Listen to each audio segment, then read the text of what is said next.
მოგესალმებით. მედია კავშირი ობიექტივი პირდაპირ ეთერში განაგრძობს მაუწყებლობას. გადაცემით ახალგაზრდულის სული. დღევანდელი გადაცემის წამყვანები მე მარიამ კაპანაძე და ჩემი თანაწამყვანი ესმე გუმბერიძე გახლავართ. მაყურებელს გავაცნობთ ჩვენს ტელეფონის ნომერს და Skype-ს 2388 105. Skype-ის მესამართი კი ობიექტივი 2 ლათინური ასოებით. დაგვირეკეთ, გამოთქვით თქვენი მოსაზრება და ჩვენს და კითხვებით და ჩვენს შეძლებისდაგვარად გიპასუხებთ. იმედია დღევანდელი ჩვენ თემა თქვენთვის საინტერესო იქნება და მაყურებლის ჩართულობა საკმაოდ დიდი იქნება. მაყოფილებელი ვიქნებით ამით. დღეს 3 დეკემბერია, შეზღუდული შესაძლებლობის მქონე პირთა საერთაშორისო დაცვის დღე. ყველა შეზღუდული შესაძლებლობის მქონე პირს ვილოცავთ ამ დღეს და ვუსურებ, რომ ყველამ გააკეთოს მაქსიმალური რაც შეიძლება, როცა საზოგადოებაში უფრო მეტად დავკვირდოთ ჩვენი ადგილი. რა თქმა უნდა, ეს ძალიან მნიშვნელოვანი დღეა და ჩვენ დღეს ვისაუბრებთ ადამიანის უფლებების კუთხით. ადამიანის უფლებები არის სასწორივით. ძალიან რთულია და სად არის ზუსტად ის ბალანსი, რომ ყველას უფლება იყოს დაცული და ვიღაცის უფლება სხვა ადამიანის უფლების ხარჯზე არ იქნეს, ასე ვთქვათ, უზრუნველყოფილი. სწორედ ამიტომ ჩვენ დღეს ვსაუბრობთ ძალიან მნიშვნელოვან თემაზე, ისეთზე, როგორიცაა თბილისის 202 უსინათლო ბავშვთა საჯარო სკოლა, რომელიც არის ერთადერთი უსინათლოთა სპეცსკოლა საქართველოში დღესდღეობით და ასევე მცირე მხედველთა სკოლა. ამ აღნიშნულ სკოლაში ასევე სწავლობენ სხვა ინტელექტუალური და ფსიქიკური შესაძლებლობების შეზღუდვის მქონე მოსწავლეებიც. და სწორედ ამ პირთა და ამ მოსწავლეთა ინტეგრაციაზე და მათთვის ისევე როგორც უსინათლო მოსწავლეებისთვის განათლების თანაბრად ხარისხიანად მიწოდებაზე და ამ განათლების მიწოდების შესაძლებლობებზე ვისაუბრებთ დღეს და იმ გამოწვევებზე, რომლებიც ამ პრობლემას ეხება და დღევანდელ სისტემაზე ამდენად უზრუნველყოფს იმას, რომ ორივე ეს კატეგორია იღებდეს თანაბრად ერთად ამ განათლებას.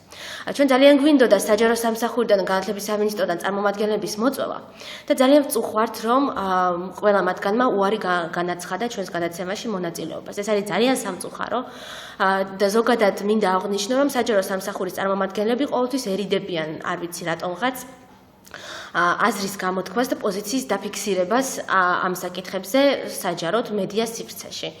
ჩვენ ადრეც ჰქონდა ბავშვთა უფლებებზე გადაცემა და ვცდილობდით ჯანდაცვის სამინისტროს წარმომადგენლის მოწვევას და ესეც შეუძლებელი გახდა იმდენად ბიუროკრატიული რაღაც პროცედურები დაგვინიშნეს, რომ უბრალოდ ფაქტობრივად შეუძლებელი გამოვიდა მაშინ ამ საკითხებზე მათი მოწვევა. დღევანდელი ჩვენი გადაცემის სტუმრები კი ამიტომ არიან ქალწენი თამილა აბაშია, 202 სკოლის მასწავლებელი, ანა სიხაშვილი, ამავე სკოლის მოსწავლე და სტანისლავ ციბულსკი, ამავე სკოლის კურსდამთავრებული. მოგესალმებით. ძალიან დიდი მადლობა გადაცემაში მობრძანებისთვის დღეს და მოდი სტასი დავიწყოთ ხომ? მოდი სტას გაგვაცანი მოკლედ ინკლუზიური განათლება რას გულისხმობს? საზოგადოებისთვის უფრო მარტივად აღსაქმელი რო იყოს. რომ იხდნენ რაზე ვსაუბრობთ. პირველ რიგში ყველას მოგესალმებით. მადლობას გიხდით სტუდიაში მოწვევისთვის. ასევე მინდა შემთხვევით ვისარგებლო და ყველა შეზღუდული შესაძლებლობის მქონე პირს მივულოცო დღევანდელი დღე, ვუსურვო მათ წარმატება და წინსვლა. რაც შეეხება ინკლუზიურ განათლებას, ინკლუზიური განათლება პირველ რიგში გულისხმობს ყველასათვის თანაბარ პირობებში განათლების მიღებას, კონკრეტულად უფრო მარტივი ენით რომ ვთქვათ, ეს არის განათლების ისეთი ტიპი, როდესაც ვთქვათ, სხვადასხვა დარღვევების თუ შეზღუდული შესაძლებლობის მქონე მოსწავლეებს შეუძლიათ განათლების მიღება საჯარო სკოლაში, დარღვევის არ მქონე ბავშვებთან.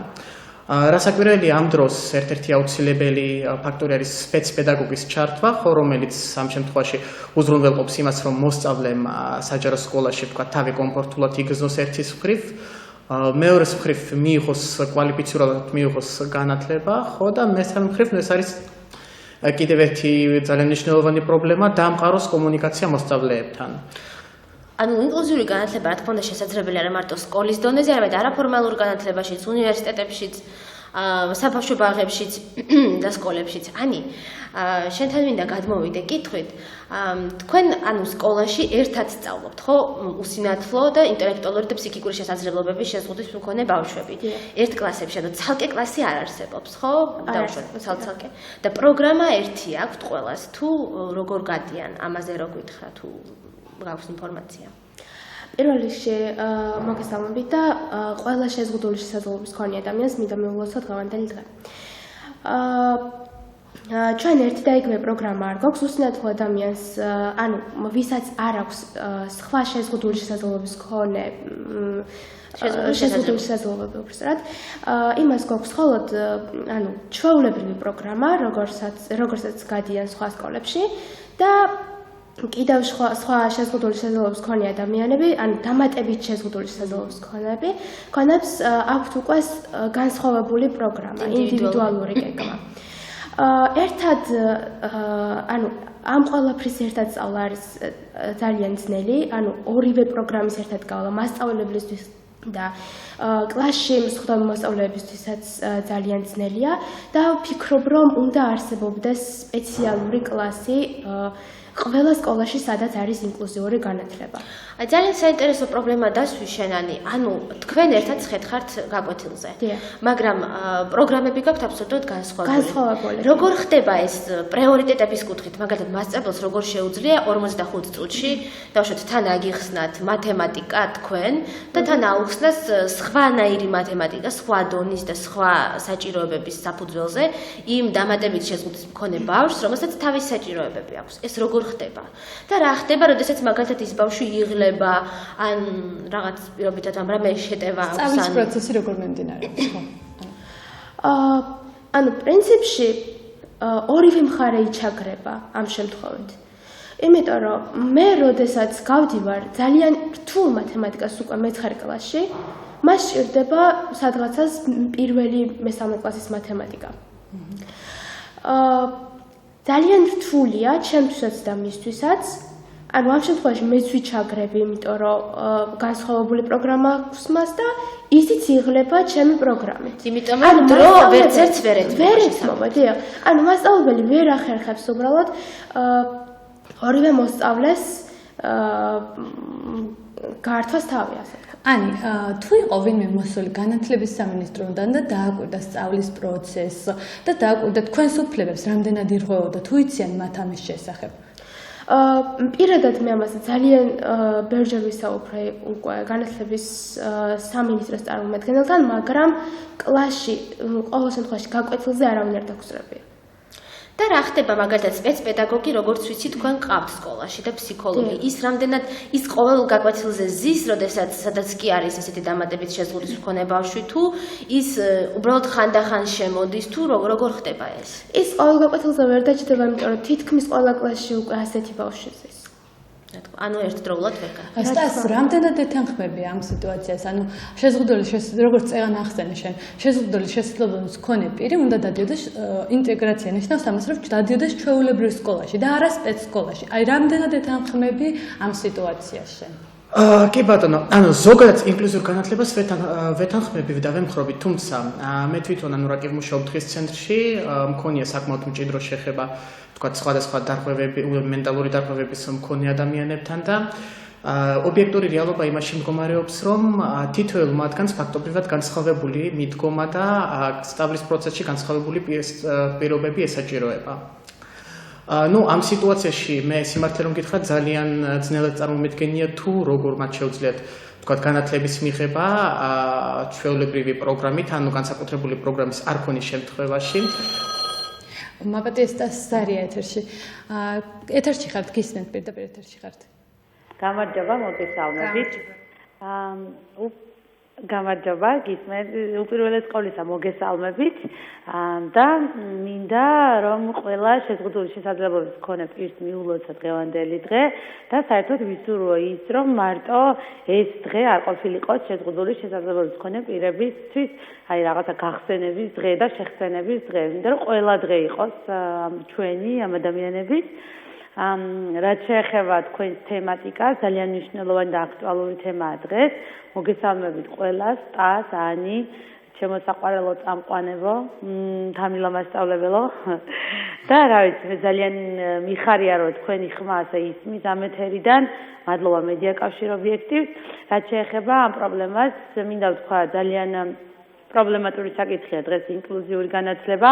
მეც რა თქმა უნდა ნაწილობრივ ვეთანხმები იმას, რომ ინკლუზიური განათლება უნდა არსებობდეს, თუმცა ამას ჭირდება ძალიან დიდი რესურსი და დღეისათვის არსებული ინკლუზიური პროგრამა, რაც არსებობს დღეს 200-მეორე უსინათლოთა საჯარო სკოლაში, ეს არის ჩემის აზრით მავნებელი და დამაზიანებელი უსინათლო ბავშვებისთვის. მე არ ვაკნინებ არც ერთი შეზღუდული შესაძლებლობის მქონე ადამიანის უნარებს, პირიქით პატივცემ ყველა მათგანს, უბრალოდ ყველას უნდა ქონდეს თანაბარი პირობები და იმ პირობებში, რაც დღეს არის განათლების სამინისტროდან მოწოდებული და დღეს დანერგილია ინკლუზიური განათლება, არის კიდევ და კიდევ გავიმეორებ დამაზიანებელი ორივე თუ სამივე თუ ოთხივე ტიპის, რამდენი ტიპის იქნება შეშმო პირისთვის. და მე ვისურვებ, რომ ეს პროგრამა დაიხვეწოს და არ იყოს, ასე ვთქვათ, დამაზიანებელი და დამაზარალებელი თითოეული ჩვენგანი, თითოეული სხვადასხვა ტიპის შეზღუდული შესაძლებლობის მქონე პირს, იმიტომ რომ ყველა ადამიანი ფასეულია, ყველა ადამიანი მნიშვნელოვანია, თუმცა დავიცვათ მათი უფლებები და ვისურვებდი, სანამ ეს პროგრამა დაიხვეწება, ჩემის აზრით დახვეწილი პროგრამა უნდა მივაწოდოთ ადამიანებს და ცოტა ისეთი პრობლემატური საკითხია, ფინანსურადაც ძლიერი ქვეყანა უნდა ვიყოთ, რომ ეს შევძლოთ. დიდი მადლობა ყურადღებისთვის, წარმატებებს გისურვებთ. დიდი მადლობა ნანა, შენი პოზიციის დაფიქსირებისთვის. ეს გახლდათ ნანა ბრეგვაძე, ჩვენი სკოლის ერთ-ერთი კურსდამთავრებული. ჩვენ ასევე ვცდილობდით და მე მინდა კიდევ ერთხელ მოვუწოდო ყველა დაინტერესებულ მხარეს, რომ დაგვირეკონ და გამოთქვან მოსაზრება ამ საკითხზე. იმიტომ რომ მნიშვნელოვანია, რომ გამოჩნდეს, რომ პრობლემა არსებობს. იმიტომ რომ ესეთი მიდგომა არსებობს, რომ პრობლემა ადამიანი არა, მაგრამ შესაძლოა პრობლემაც არ არის. და ამიტომაც არის მნიშვნელოვანი, რომ მე ვცდილობდი სხვადასხვა კატეგორიებთან ჩვენ სკოლაში დაკავშირებას, თუმცა რაღაცა იმის გამო, რაღაც სკოლის არადემოკრატიულობის ზოგადად სასკოლო სისტემის ალბათ ასე ვიტყვი, ეს არა მარტო ჩვენ სკოლას რა თქმა უნდა არ ეხება. გამო ძალიან ბევრ ადამიანს მოერიდა დაერიდება ამ თემაზე საუბარი. და ძალიან დიდი მადლობა კიდევ ერთხელ ჩვენ სტუმრებს, ვინც მაინც შეძლო აქ მოსვლა. მოდით გადავიდეთ თემურ მასწავლებელთან. თემურ მასწავლებლო მესი მოგმართავთ, ჩვენთვის მასწავლებელი იყავით, ყველაზე საყვარელი მასწავლებელი რა თქმა უნდა და მოდით გვიამბეთ რა ხდება სკოლაში, რა სიტუაცია, როგორ მიდის სწავლის პროცესი და გვიამბეთ მოკლედ. და რამდენად არიან ჩვენი სკოლის მასწავლებლები ასევე მზად იმისთვის, რომ სხვა ტიპის შეზღუდვის მქონე ბავშვებსაც ასწავლონ. დიახ, მეც მოგესალმებით ყველას და მეც ულოცავ ყველას შეზღუდული შესაძლებლობების მქონე ადამიანებს დღევანდელ და ყველა დღეს. და ვისურვებდი, რომ საქართველოში არ ყოფილიყოს ასე გამორჩეული დღე, ყველა დღე, რომელსაც უფალი გვაძლევს იყოს ყველა ადამიანისთვის ერთნაირად, სასიამოვნო და ბედნიერების მომტანი. ეხლა რაც ეხება ჩვენ სკოლას, ჩვენს სკოლაში სწავლობენ ძალიან მრავალმხრივი დარღვევის მქონე ბავშვები. იქ არის უამრავი ნოზოლოგია, დაუნის სინდრომი, აუტისტური სპექტრი, არის სხვადასხვა უამრავი და მაგრამ მათ შორისაც არის განსხვავებები. არის ბავშვი, რომელიც არ უშლის ხელს საგაკვეთილო პროცესს, მაგრამ თვითონ იტანჯება. იმდენად იტანჯება, რომ მასწავლებელი რომ ვარ და ამას განვიცდი, სულ რომ ხმარა აი რატომ იტანჯება? იტანჯება იმით, რომ ისთვის გაუგებარია. მაგალითად, ტროპის სახებს ვერ აუხსნი, ვერ სხვებს სხვა ბავშვები საუბრობენ, უკავშირები არსებობს, გამოწვევის პროცესი, ეს პროცესები ამ ენაზე ეროვნული სასწავლო გეგმით გაწერილი და არა ინდივიდუალურს არ გულისხმობ, თუ წავა გაკვეთილი ამ თვალსაზრისით, ეს მისთვის იქნება გაუგებარი. ამ დროს მე ვწყვეტ ამ აზროვნების, გადმოვდივარ რაღაცა სხვაზე, იმისთვის რომ ეს არ დაიჩაგროს და გაწყდა. ძალიან ძნელია, როდესაც საუბრობ ტროპის სახეებზე, პოეზიაზე, ჩართული ხარ, მეც მასწავლებელი ვარ, ადამიანი ვარ, ბავშვებთან ერთად ვარ ჩართული. მეც ემოციური ვარ და ამ დროს უცებ ბავშვი ეკოლალიების შემთხვევაში რაღაცა იმეორებს ფუტკარი აუცილებლად უნდა მას სხვა ტიპის განათლება ჭირდება სხვა უნარების აუცილებლად თვითონ იტანჯება ეს რომელიც სხვა ანუ მეტ დროს მოითხოვს სხვა ტიპის და ამ დროს მე გეტყვით თქვენ რომ ამ ბავშვთან ამ ფუტკარი რო ვთქვი ახლა მუშაობა შეიძლება მე რომ მარტო მასთან ვიყო მის ყურადღებას მოვიქცევ რაღაცნაირად ჩავრთავ თუმცა მიუხედავად იმისა რომ მე არა ვარ სპეციალისტი და არავინ არ მითხრას რომ ერთკვირიანი და ორკვირიანი ტრენინგებით ვინმე გახდება სპეცპედაგოგი ან ვინმე ისწავლის უსინათლო ადამიანის ფსიქიკას და მით უმეტეს კიდევ აი ამ სხვადასხვა დარღვევების მქონე ბავშვების ფსიქიკას ეს ურთულესი პროცესია თვითონ ესენიც ინდივიდუალურები არიან დაუნის სინდრომით დაავადებული ორი ბავშვი ერთნაირი არასდროს არ იქნება ვერ მოძებნი ასეც ყველას აქვს თავისი მართლა თავისი ინდივიდუალური საჭიროება და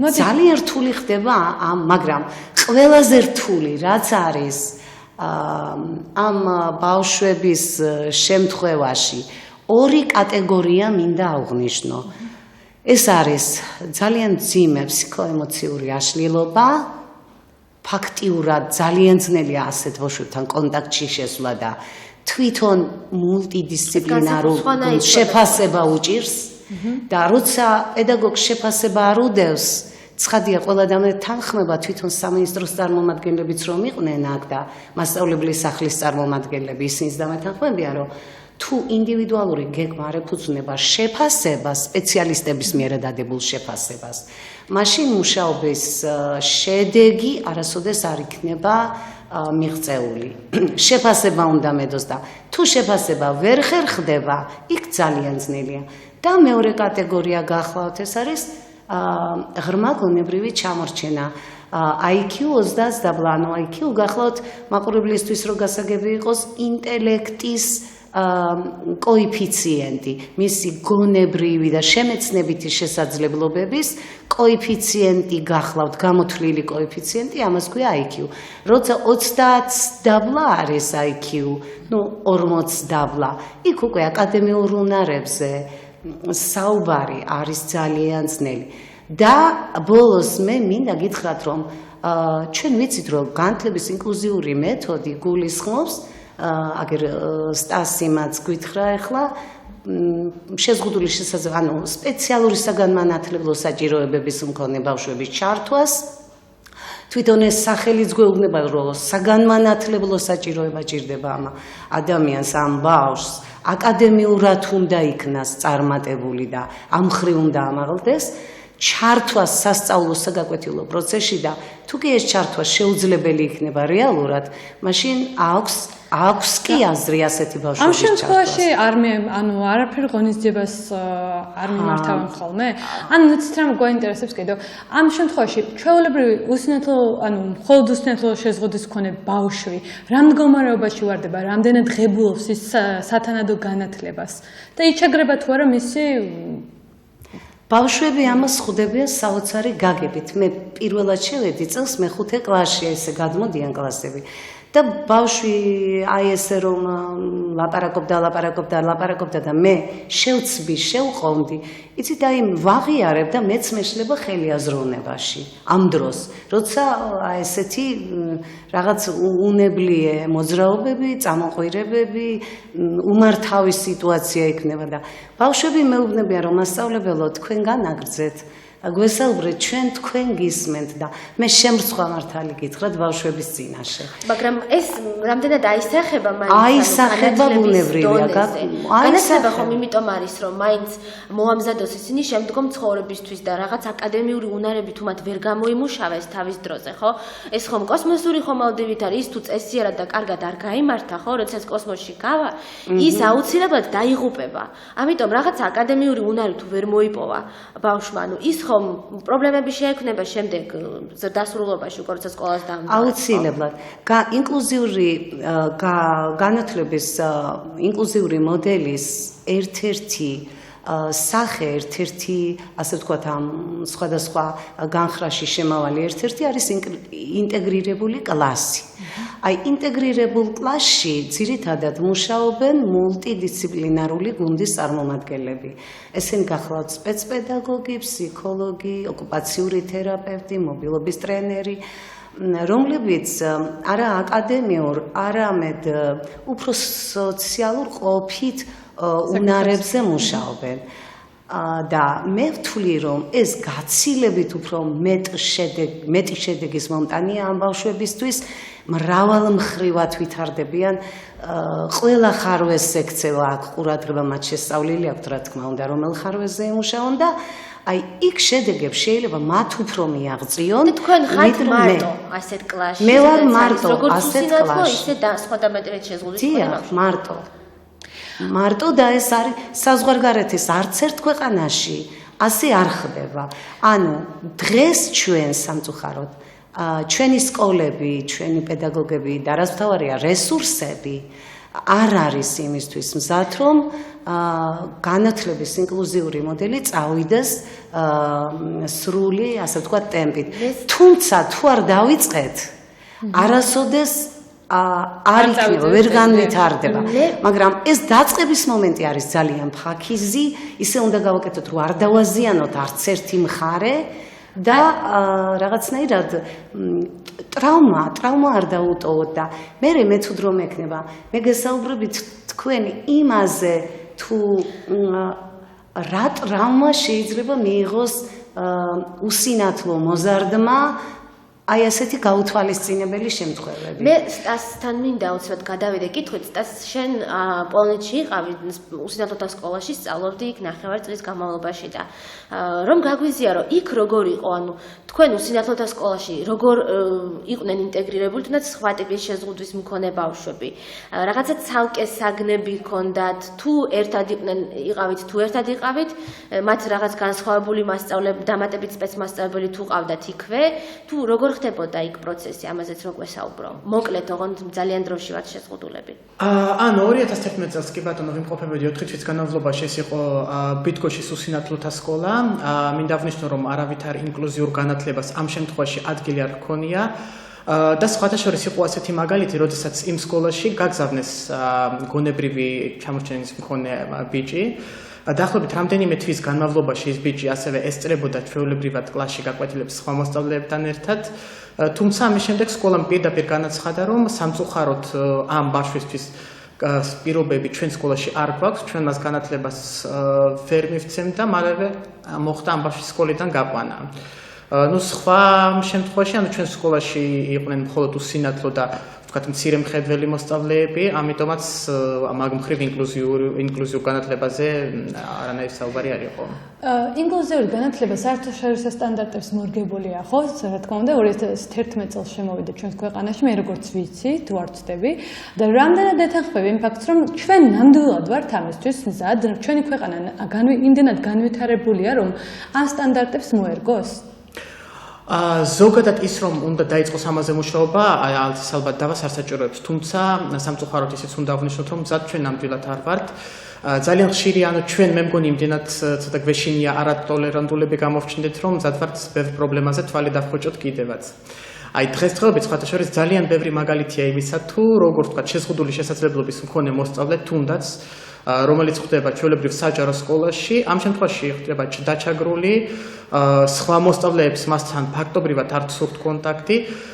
ну, აი, სხვათა შორის თამილამასწავლებელმა ძალიან ისეთ კარგ პრობლემას გაუსვა ხაზი, ანუ რა კი ყველა კლასში არიან ასეთი მოსწავლეები, ხოლო სპეცპედაგოგი არის ერთი მასწავლებელი, რომელსაც აქვს მხოლოდ პედაგოგიური განათლება მიღებული და არ აქვს სპეცგანათლება მიღებული, არ არის მზად იმისთვის, რომ ვთქვათ, იმუშავოს რაღაცა. და დროშიც შეზღუდულია, ეხლა იმ ბავშვებს უნდა აუხსნას მათემატიკა, უნდა აგებინოს ნახაზი და დაუშვათ დამატებით შეზღუდვის მქონე ბავშვსაც უნდა მისცეს მისთვის საჭირო უნარები, ხო? სხვათა შორის უნდა ითქვას, რომ ჩვენ სკოლაში თავის დროზე არსებობდა ცალკე კლასი გონებრივი ჩამორჩენის მქონე ბავშვებისათვის. ასეთი სიტუაციაც იყო, ну მე როდესაც წავედი პირველ კლასში, ჩვენი დაწყებითი კლასის მასწავლებელი სამწუხაროდ ვერ გავიდა სამსახურში და ჩვენ მე და ჩემი კლასელი მოვხვდით კიდეც ასეთ კლასში. ну მართლაც იყო ძალიან ძნელი თუნდაც ჩვენთვისაც და თუნდაც იმ ბავშვებისთვის სინქრონულ რეჟიმში განათლების მიღება. იმიტომ რომ ფაქტობრივად ნაცვლად იმისა, რომ გქონდეს 45 წუთიანი გაკვეთილი, თითოეული ჩვენგანი იღებდა მაქსიმუმ 20 წუთს, ხო, იმიტომ რომ სულ სხვა პროგრამით გავდიოდით განათლებას ვიღებდით ჩვენ, სულ სხვა პროგრამით ისინი და მე მგონი, ორივე ჯგუფისთვის ძალიან წამგებიანი იყო ესეთი ვითარება. ანუ შენს კლასში თუ არის მსგავსი შეზღუდვის მქონე ბავშვი? კი არის შენს და რა გითხარი რაიმე ესეთი შემთხვევა თუ მომხდარა, ცოტა ის სერიოზული, რასაც თუნდაც შენზე ზემოქმედება მოუხდენია. კი, მაგალითად, მოკლედ ძალიან დიდხანს ვერ ძლევს ეს ბავშვი გაკვეთილს და ყოველთვის იღლება, ანუ მაპატიანი ზარია ეთერში. გისმენთ პირდაპირ ეთერში ხართ. ალო, მოგესალმებით ყველას. ვილოცავ ყველა შეზღუდული შესაძლებლობების მქონე პირს დღევანდელ დღეს და ვისურვებდი, რომ საზოგადოება და ჩვენი ქვეყნის მთავრობას მოვუწოდებდით, რომ სწორად უფრო ხშირად გავიხსენოთ და მხარში დავუდგეთ მათ და არ ვაგრძნობინოთ ამ ადამიანებს, რომ ამ ქვეყანაში სარიელი ხელებით უწევთ ბრძოლა და ხოლო და წელიწადში ერთხელ თუ გაახსენდება ხოლმე ვინმეს და ვითომ და რაღაცა იაფფასიანი საჩუქრებით უწევს ხოლმე ამ ბავშვების დახმარება და ცოტა ღევა მაპატიეთ ასე რომ საუბრობ. მოკლედ მე უფრო განათლების სამინისტროდან ველოდებოდი რომ გეყოლებოდა სტუმარი და მათთან უფრო მეტი კითხვები მქონდა ჩამოყალიბებული. მაგრამ მე მინდა მაინც თქვა, რასაც ვფიქრობ, ჩემი აზრი მოგახსენოთ. არის კადრეს მათ მობრძანება პირდაპირ ეთერში და მაინტერესებს მე უბრალოდ ვინ აფასებს ამ ბავშვებს, სხვა დარღვევის მქონე ბავშვებს გულისხმობ, ვინც მათ ამ სკოლაში ამწესებს. თუ არიან ისინი სპეციალისტები და რომ მათ არც უსინათლო რომ ყავდეთ მათ უსინათლო ბავშვები, თუ ისურვებდნენ მათ შვილთან ერთად მძიმე დარღვევის ბავშვები, რომ სწავლობდნენ და რომ იყვნენ. ანუ 202 სკოლაშიც რომ შიშიმო ბავშვები სწავლობენ, რატომ არ მიიღებენ უსინათლო ბავშვებს საჯარო სკოლაში და შეუქმნიან მათ იმ პირობებს, რაც მათ 202 სკოლაში აქვს. იქნებ უფრო შევუწყოთ მათ საზოგადოებაში ინტეგრირებას ხელი ჩვეულებრივ ბავშვებთან სწავლით. იქნებ უფრო უკეთესი იყოს მათთვისაც, რომ სხვა ჯანმრთელი ბავშვების გვერდით სწავლობენ ისინიც, ხო? რატომ ესენი ხო შიშიმ ბავშვები არიან და შიშიმის სტატუსის მქონე პირები არიან 202 სკოლაში? რატომ მოყავთ უფრო მძიმე დარღვევის ბავშვები და უფრო ანუ იმის თქმა მინდა რომ რატომ არ უწყობენ ხელს მათაც, ანუ ორივე ტიპის ბავშვებს გულისხმობ, ორივე უსინათლოსაც გულისხმობ და კიდევ უფრო მძიმე დარღვევის მქონე ბავშვებსაც გულისხმობ. ხომ ორივეს უფლებები ირღვევა, როდესაც ანუ სკოლის საგაკვეთილო პროცესი იშლება ამ დროს. ერთი მასწავლებელი ვერ ახერხებს და ვერ უძღვება და სათანადო ყურადღებას ვერ აქცევს. ეს მასწავლებლის ბრალიტი არ არის, უბრალოდ მას სხვანაირი მიდგომა სჭირდება, სხვა კუთხით სჭირდება და ამას კიდე სულ სხვანაირად სჭირდება და რა ვიცი, უფრო დაინტერესო იქნება განათლების სამინისტროდან და უფრო ყურადღებით გადაწყვიტონ და შეაფასონ და ისე მიიღონ 202 სკოლაში სხვადასხვა ტიპის დარღვევის მქონე ბავშვები. მადლობა. ხალხთან ალბათ თქვენ უნდა უპასუხოთ ამას. მე უნდა უპასუხო. მოდით ამის დავამთავრებინოთ ქალბატონ სამოსალო და მე გადმოვიდეთ აუცილებლად ამში. ანუ გვიაბე მოდი გაგაცხადებინოთ და ბოდიშკრით. მყავს კლასში გონებრივად ჩამორჩენილი მოსწავლე, კლასელი. და ერთხელ ერთ-ერთ გაკვეთილზე წერდით შემაჯამბოს. ერთ-ერთ ფაქტს გიყვებით და უამრავი ხდება ასეთი. და როდესაც ჩვენ წერდით შემაჯამბოს, ის არაფერს არ აკეთებდა.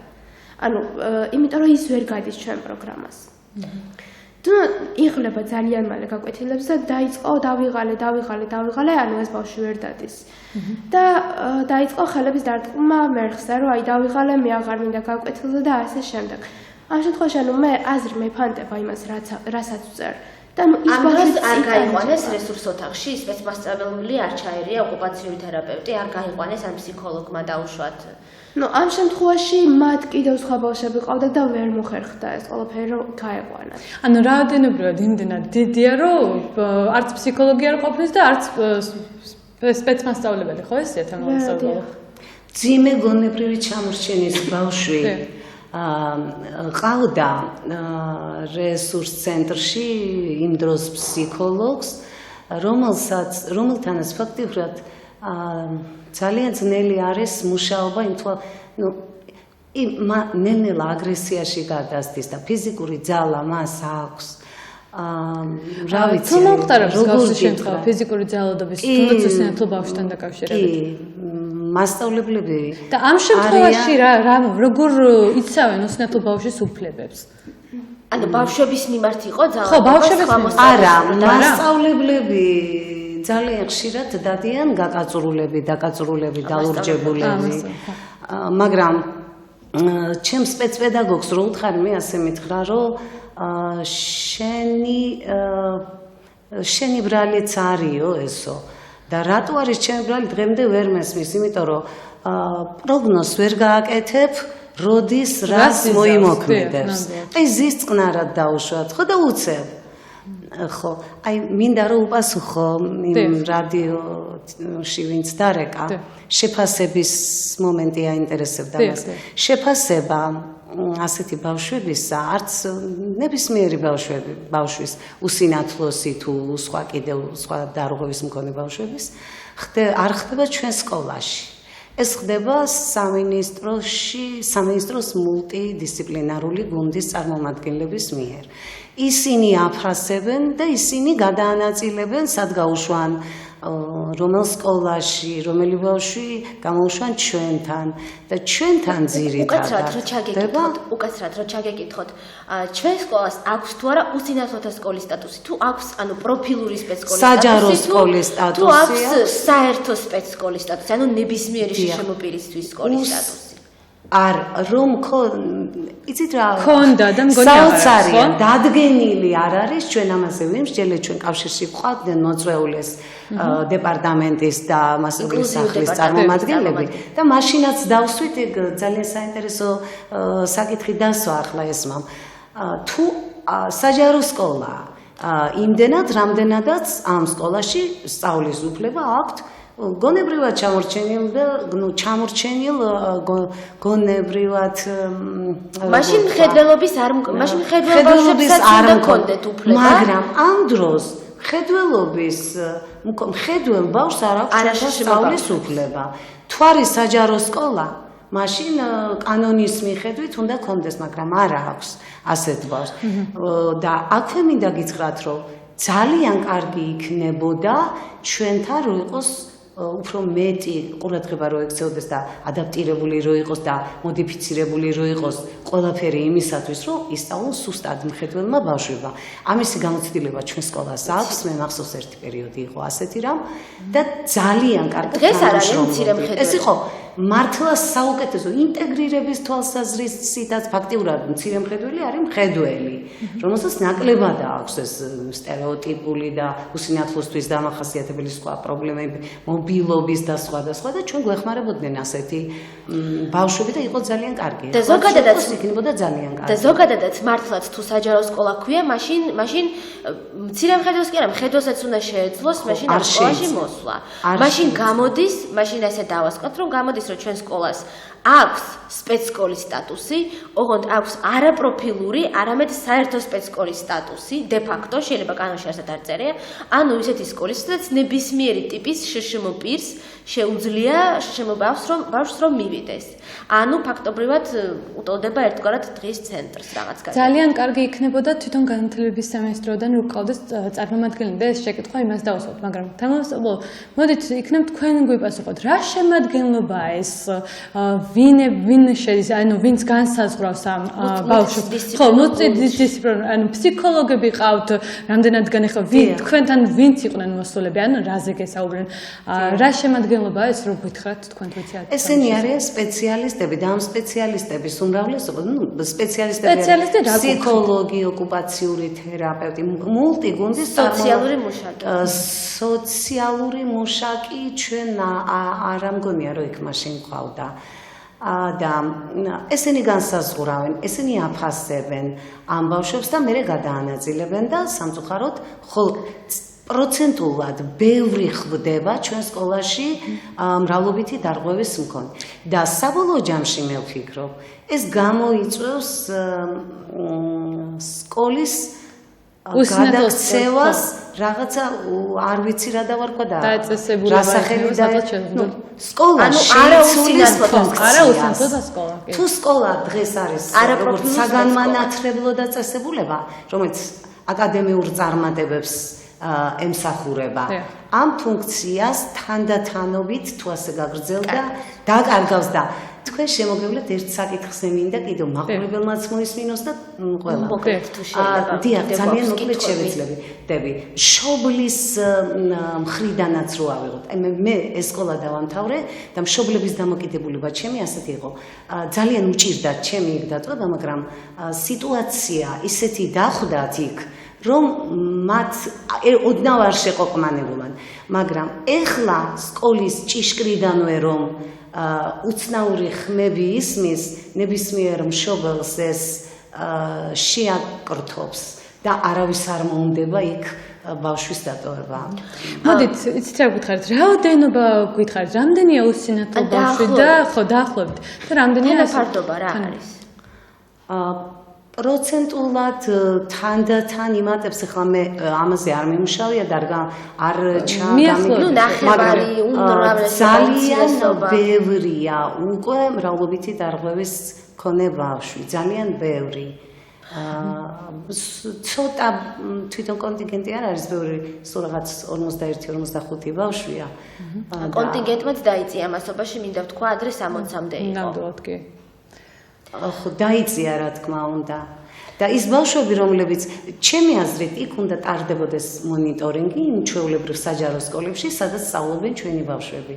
და უნდა იყოს ის გამორკვეული, იქ ექსპერტები უნდა მუშაობდნენ, როგორ ხდება იქ ამ ბავშვების სწავლება. ვინ ასწავლის, რას ასწავლის, რა რესურსებით ასწავლის, როგორ გრძნობს ის ბავშვი. გულისხმობენ უსინათლო მოსწავლეები მხედველ სკოლებში, არა სპეცსკოლებში. ხო, რამდენიმე ბავშვი არის ასეთ. ამავდროულად მე ესე დასკვნას ალბათ დასკვნის სახით შეიძლება ითქვას, რომ იმის გამო, რომ ძალიან ბევრი სხვა ტიპის შეზღუდვის მქონე ბავშვი მოდის ჩვენთან სკოლაში, შეიძლება უსინათლოთა მშობლები ამის გამოც ერიდებიან იმ შიშით, რომ მათი შვილი იქ ვერ მიიღებს ისეთ განათლებას, როგორცაც ჩვეულებრივ სკოლაში, სწორედ ამიტომ შეიძლება მათ არც მოყავთ უკვე ჩვენ სკოლაში. ეს რაოდენობა მიზრდება კიდეც. პრობლემა კიდევ იმაშია, რომ ჩვეულებრივ სკოლებში ის უსინათლო ბავშვი მაინც ვერ იღებს ისეთ განათლებას, იმ სტანდარტის რა განათლებასაც უნდა იღებდეს და რის მიღებაც მას შეეძლებოდა სპეცსკოლაში, უსინათლო სკოლაში ყოფნა. თუ მშობელს აქვს საშუალება, რომ მას დაუმატოს პედაგოგები, ატაროს სხვადასხვა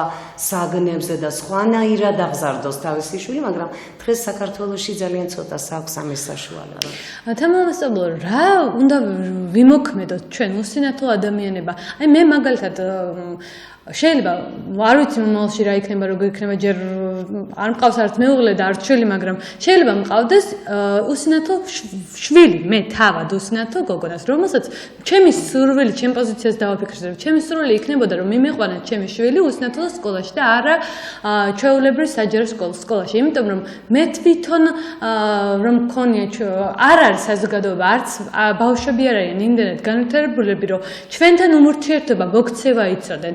ამიტომ მე ჩემი სურვილი დიდი იქნებოდა, რომ მიმეყვანა უსინათლო ბავშვთა სკოლა ინტერნატში და იქ ესწავლა, მაგრამ როცა ეს მსგავსი პოზიცია, ხო უკვე იძულებული ხდები, არ ვიცი რა გავაკეთო. ანუ რა ვიმოქმედოთ, რა შეიძლება გაკეთდეს ამ ჩვენ რა შეგვიძლია ერთადერთი რაც ჩვენ შეგვიძლია ეს არის, რომ ვითანამშრომლოთ, კი არ ვიჩხუბოთ და ვიდაოთ და საერთოდ მე მგონია, რომ დებატების კულტურაც ჩვენთან ძალიან ცუდად არის.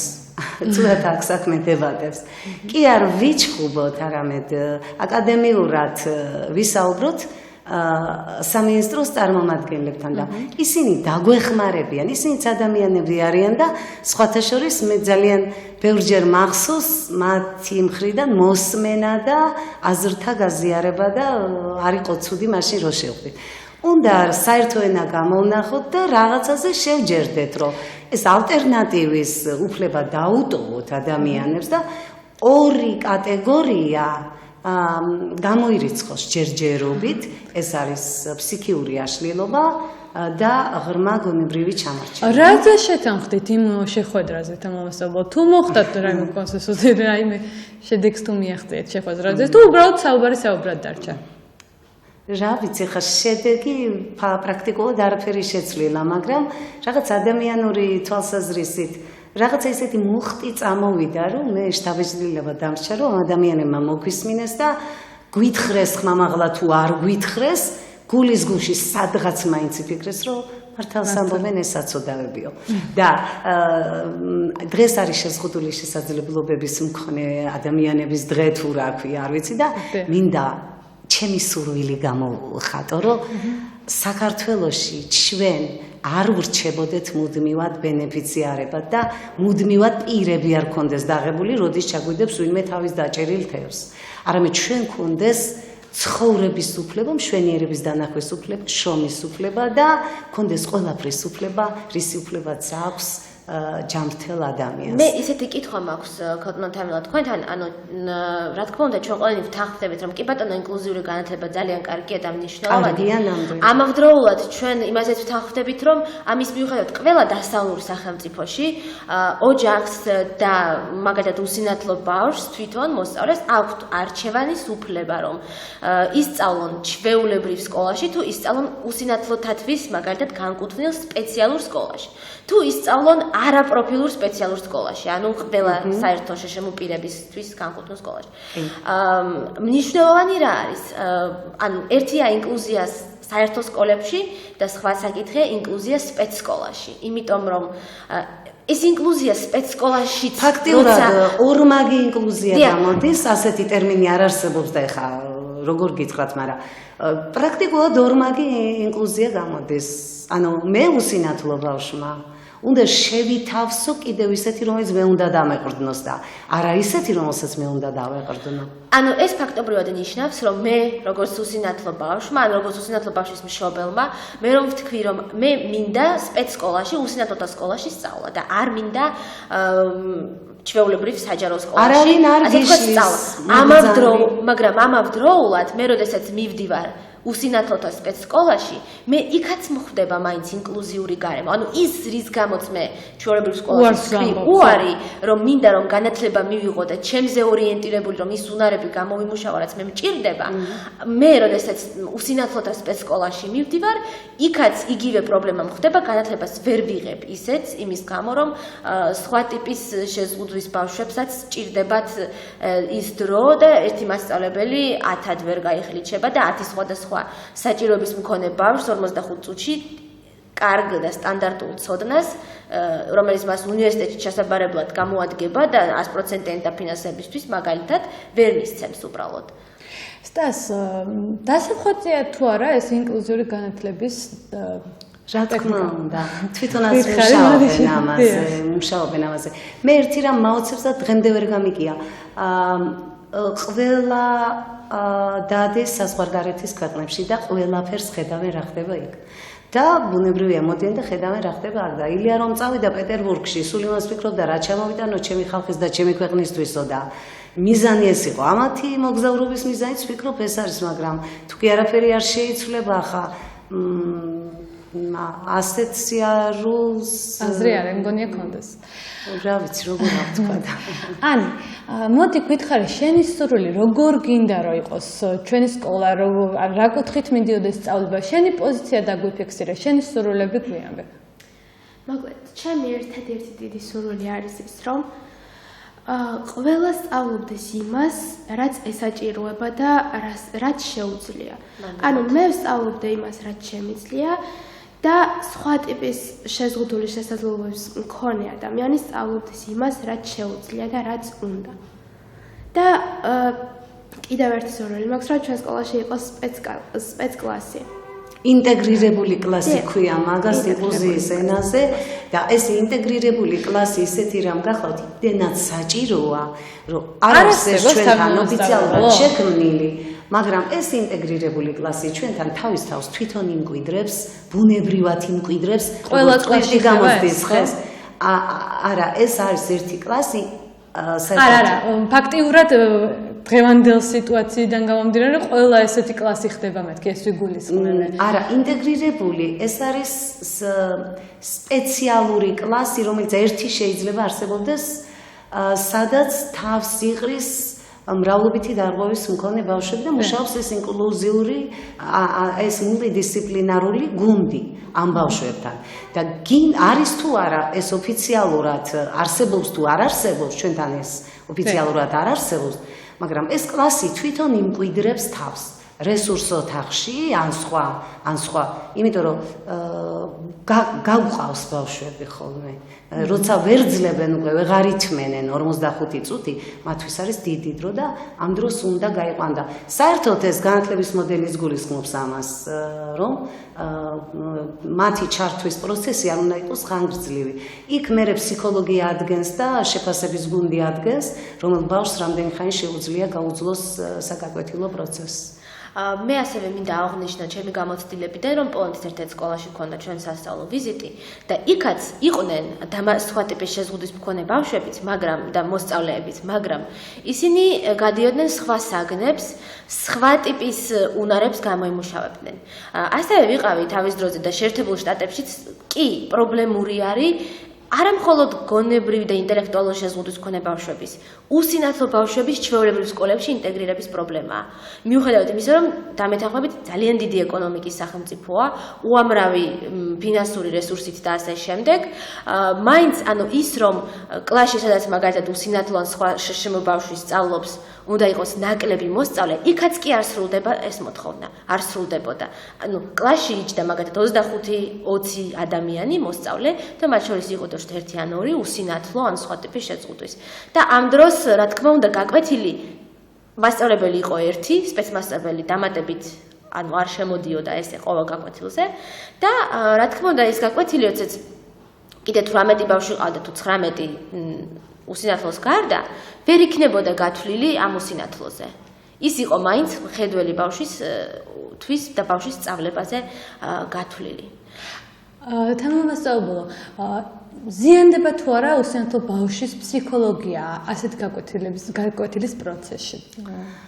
ეხლა რო ვთქვა რომ აი ანი რომელიც აქ არის ამ წუთში ამის ფსიქიკა დაზიანდეს სერიოზულად ეს არ მოხდება იმიტომ რომ მას აქვს ანალიზის უნარი უკვე და სხვანაირი იმუნიტეტი აქვს და ნუ დიდია უკვე მაგრამ აუცილებლად დაზიანდება სკოლაში ახლად ფეხშემოდგმული ბავშვის 6 წლის ბავშვის ფსიქიკა როდესაც რაღაც არაადამიანურ ბგერებს ყურში ჩახვირებს მას მე არ მინდა ვთქვა რაღაცა პოლიტკორექტული არ გამოვა და ზოგმა შეიძლება დისკრიმინაციაში ჩამითვალოს მაგრამ ასეთ ორივე მხარის უფლება ირღვევა ამ დროს შეიძლება ისე დაზიანდეს ფსიქიკა აი ამ 6 წლის ბავშვის შეიძლება მას მერე დაეწყოს უნებლი უამრავი რაღაც ფიზიკური და ფსიქოლოგიური გადახრები შეიძლება დაემატოს მის უსინათლობას.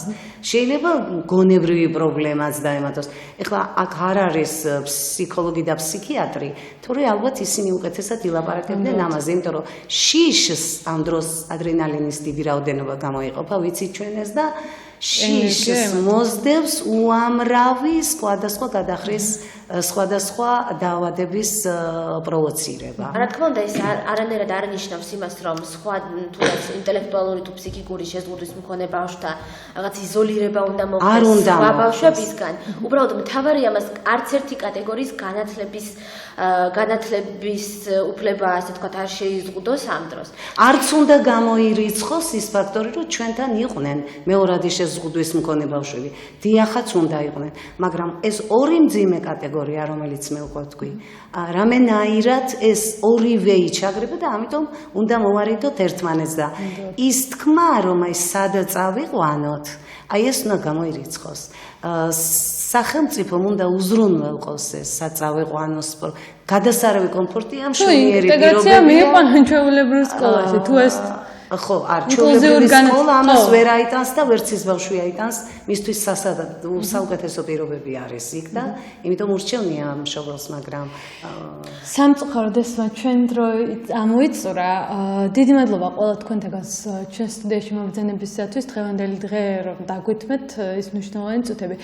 მე ვფიქრობ, რომ საზოგადოება დღეს არ არის თვითონ ზრდასრული ადამიანი არ არის მზად და მქონია უამრავი შემთხვევა, რომ მე შეზღუდული შესაძლებლობის მქონე პირს თუდად მომქცევია და მე ვერ მომთხოვს ვინმე რომ ჩემზე მკვეთრად შეზღუდული მქონე შესაძლებლობის ადამიანს მოვექცე ნორმალურად, ხო? ანუ იქ რაღაც ისეთი ერთმანეთს ბარიერები არსებობს. ხო, ნამდვილად მოხდება რაღაცა ერთმანეთის გულისკენა აუცილებლად. აუცილებლად უნდა გამოვაცხადოთ, რომ დღეს გენერატორ 9.8-ში ისეთ სოციალური საწარმო არის, ტარდება ღამე, საღამო, ესეთი ღონისძიება, უსინათლოების სიმულაცია, ანუ ყველა შემოსულ პირს ეს ათონელის 29 ნომერში მდებარეობს აღნიშნული კაფე, ყველა შემოსულ პირს თვალები აეხოვა და შემოგთავაზებთ 18 საათიდან 21 საათამდე, რომ გაატაროთ დრო, წარმოიდგინოთ როგორი არის უსინათლოება და ასე სხვადასხვა საინტერესო ღონისძიება იქნება შემოთავაზებული ამ პერიოდში, ისეთი როგორც მაგალითად